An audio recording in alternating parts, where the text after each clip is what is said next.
అంగన్వాడీ కేంద్రంలోని పిల్లలకు కుళ్ళిన గుడ్లను ఆహారంగా ఇస్తున్న ఘటన యాదాద్రి భువనగిరి జిల్లాలో వెలుగు చూసింది.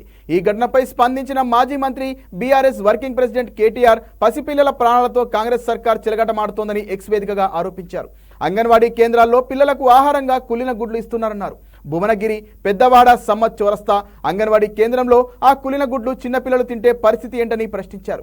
చేతగాని కాంగ్రెస్ ప్రభుత్వంలో విద్యాశాఖ మంత్రి ఎక్కడా అని ప్రశ్నించారు. మహిళా శిశు సంక్షేమ శాఖ మంత్రి ఏం చేస్తున్నారని నిలదీశారు. ఓవైపు గురుకులాల్లో మరణాలు, మరోవైపు అంగన్వాడీల్లో అడుగడుగున అలసత్వం వహిస్తున్నారని ఆరోపించారు. పిల్లల పాలిట యమపాశంగా కాంగ్రెస్ సర్కార్ తయారైందన్నారు కేటీఆర్.